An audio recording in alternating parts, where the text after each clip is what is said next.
Hello guys, welcome back to Anush herbal.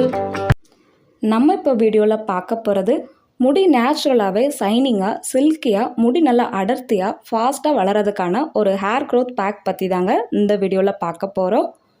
Hair care ரொட்டீனில் hair pack போடுறது ரொம்பவே முக்கியமான ஒரு விஷயங்க. நம்ம முடிக்கு தேவையான புரோட்டீன் கிடைக்காம போனால் கூட முடி உடைகிறதுக்கும் முடி உதிர்வதுக்கும் நிறையவே சான்சஸ் இருக்குங்க. ஸோ இதனால் போக போக முடி மெலிஞ்சு போய் அடர்த்தியே குறைஞ்சி போயிடுங்க. அடர்த்தியான முடிக்கு இந்த ஹேர் மாஸ்க் ரொம்பவே ஹெல்ப் பண்ணுங்க. அது மட்டும் இல்லாமல் ஹேர் ஃபால்க்கும் ஹேர் க்ரோத்துக்கும் இந்த எக் ஹேர் மாஸ்க் ரொம்பவே ஹெல்ப் பண்ணுங்க. இந்த ஹேர் மாஸ்க் எல்லாரோட ஹேர் டைப்புக்குமே ரொம்பவே சூட்டாக இருக்கும். இதை பாய்ஸ் அண்ட் கேர்ள்ஸ் யார் வேணாலும் யூஸ் பண்ணலாங்க. இந்த ஹேர் மாஸ்க்கை எப்படி ப்ரிப்பேர் பண்ணலான்னு வீடியோக்குள்ளே போய் பார்க்கலாம் வாங்க. அதுக்கு ஒரு பவுலில் 4 ஸ்பூன் அளவுக்கு திக்கான தயிர் எடுத்துக்கோங்க.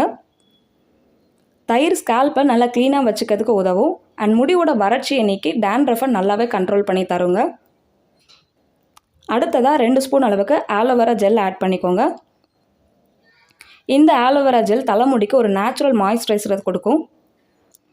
இதில் இருக்கிற ஆன்டிபாக்டீரியா ஸ்கேல்ப்பில் அரிப்பு வரவிடாமல் தடுக்கும் அண்ட் பொடுகையும் நல்லாவே இது கண்ட்ரோல் பண்ணுங்க.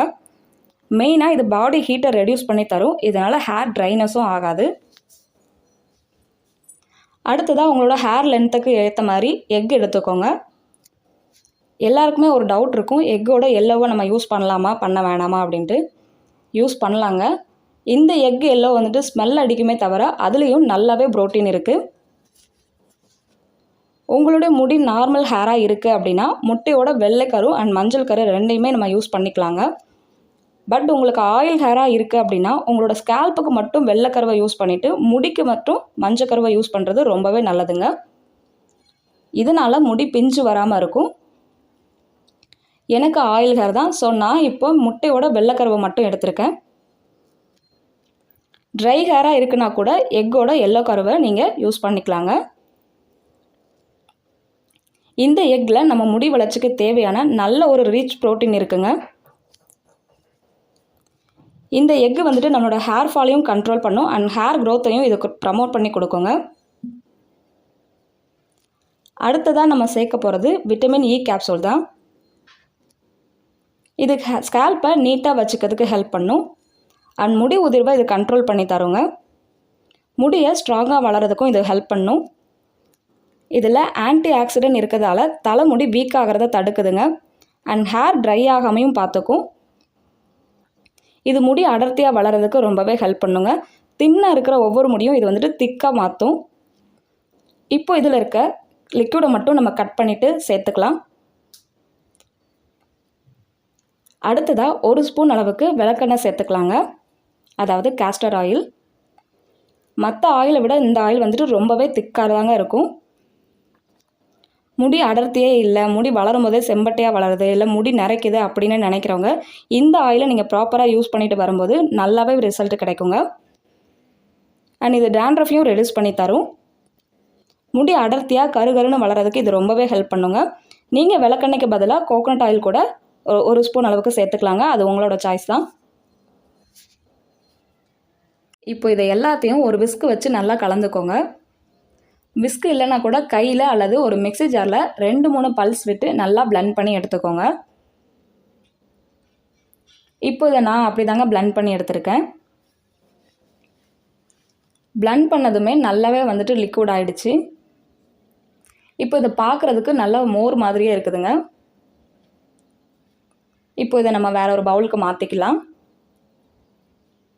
நம்ம எந்த ஹேர் பேக் போட்டாலுமே ட்ரை ஹேராக இருக்கும்போது டைரெக்டாக அப்படியே நம்ம அப்ளை பண்ணக்கூடாதுங்க.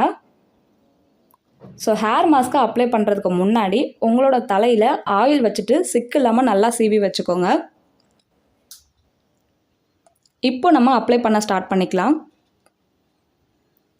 ஃபஸ்ட்டு ஸ்கேல்ப்பில் நல்லா அப்ளை பண்ணிக்கலாங்க. அதுக்கப்புறமா முடியை குட்டி குட்டி பார்ட்ஸாக பிரிச்சுட்டு ஸ்கேல்ப்பில் நல்லா இறங்குற மாதிரி அப்ளை பண்ணுங்கள். அப்ளை பண்ணும்போதே நல்ல கூலிங்காக இருந்துச்சு. ஸ்கேல்ப்லேயும் நல்லா இறங்குதுங்க. இந்த ஹேர் மாஸ்க்கை ஹாஸ்டலர்ஸ் கூட யூஸ் பண்ணலாம். மற்ற ஹேர் பேக்லாம் ஊற வைக்கணும், அரைக்கணும், அதுக்கெல்லாம் டைம் இல்லை அப்படின்னு நினைக்கிறவங்க இந்த மாதிரி ஹேர் பேக்கை ட்ரை பண்ணுங்கள். 1 மந்தில் நல்லாவே ரிசல்ட் தரும். ஸ்கால்ப்பில் முடியோட ரூட்ஸ்லலாம் படுற மாதிரி நல்லா அப்ளை பண்ணுங்கள். அப்ளை பண்ணும்போது ஃபோர்ஹெட்லேயும் நல்லா கான்சன்ட்ரேட் பண்ணி அப்ளை பண்ணிவிடுங்க. இது ரொம்ப லிக்விடாக இருக்கிறதுனால எல்லாத்தையும் வீடியோவில் என்னால் கவர் பண்ண முடியலைங்க. இப்போ முடியை 2 பார்ட்ஸாக பிரிச்சுட்டு முடியோட டாப்லேருந்து எண்டு வரைக்கும் நல்லா அப்ளை பண்ணிவிடுங்க. எக்கோட எல்லோவோ நீங்கள் யூஸ் பண்ணுறவங்களா இருந்தால் கண்டிஷ்னர் அப்ளை பண்ணுற மாதிரி முடிக்கு மட்டும் நல்லா அப்ளை பண்ணிக்கோங்க, ஸ்கால்ப்புக்கு வேணாம். ஹேர் பேக்கை ஒவ்வொரு முடியிலும் படுற மாதிரி நல்லா அப்ளை பண்ண பிறகு ஜென்ரலாக ஒரு 5 மினிட்ஸ்க்கு நல்ல ஒரு மசாஜ் கொடுங்க. இப்படி மசாஜ் பண்ணும்போது ஹேர் பேக் வந்துட்டு ஸ்கால்ப்பில் நல்லா இறங்கும், அதனால தான். இப்போ ஃபுல்லாக முடியில் நல்லா அப்ளை பண்ணிவிட்டு உங்களோட ஹேரை எந்த டிஸ்டர்பும் இல்லாமல் 20 to 30 மினிட்ஸ் வரைக்கும் நல்லா ஊற விட்டுருங்க. 20 மினிட்ஸ் கழித்து ஷாம்பு அல்லது சிகக்காய் எது வேணாலும் போட்டு நீங்கள் ஹேர் வாஷ் பண்ணிக்கலாங்க. எனக்கு பாடி ஹீட்டுங்கிறனால நான் ஒரு 40 மினிட்ஸ் வரைக்கும் ஊற வச்சுருந்தேன். அது வரைக்குமே நல்லா ஸ்கால்ப் வந்துட்டு சில்லுன்னே இருந்துச்சு. ஹீட் நல்லாவே ரெடியூஸ் ஆகிடுச்சுங்க. என்னோடய ஃபேஸில் 2 நாளுக்கு முன்னாடி ஹீட்டுக்கு ஒரு பிம்பிள்ஸ் மாதிரி வந்துருந்துச்சு. இந்த ஹேர் பேக் போட்ட பிறகு ஈவினிங்காக வந்துட்டு நல்லா கரைஞ்சிடுச்சு. ஹீட் நல்லா ரெடியூஸ் ஆகிறது எனக்கு நல்லாவே ஃபீல் ஆகுச்சுங்க. அதுக்கப்புறமா நான் ஹேர் வாஷ் பண்ண பிறகு முடி வந்துட்டு கண்டிஷ்னர் அப்ளை பண்ண மாதிரி நல்ல ஒரு ரிசல்ட் இருந்துச்சு. பட் நான் இது வரைக்கும் எந்த ஒரு கண்டிஷ்னரும் அப்ளை பண்ணதில்லைங்க. ஹேர் வந்துட்டு ஸ்மூத்தாக நல்ல ஒரு சாஃப்டாக பார்க்குறதுக்கு நல்ல ஒரு சில்கியாக இருந்துச்சு. ஹேர் வாஷ் பண்ணும்போதே அது நல்லா தெரிஞ்சுது. இப்போ ட்ரை ஆன பிறகு என்னோடய ஹேர் எப்படி இருக்குதுன்னு நீங்களே பாருங்கள். நல்ல ஒரு அடர்த்தியான லுக்கு கொடுக்குது. கண்டிப்பாக இந்த எக் ஹேர் மாஸ்க்கை ட்ரை பண்ணி பாருங்கள். வீக்லி ஒன்ஸ் கூட இந்த ஹேர் மாஸ்க்கை போடலாங்க. ஸோ ட்ரை பண்ணி பார்த்துட்டு கண்டிப்பாக கமெண்ட் பண்ணுங்கள். வேறு எந்த மாதிரி ஹேர் கேர் டிப்ஸ் வேணும்னு மறக்காமல் அதையும் கமெண்ட் பண்ணுங்கள். அடுத்த வீடியோவில் பார்க்கலாம். தேங்க்யூ.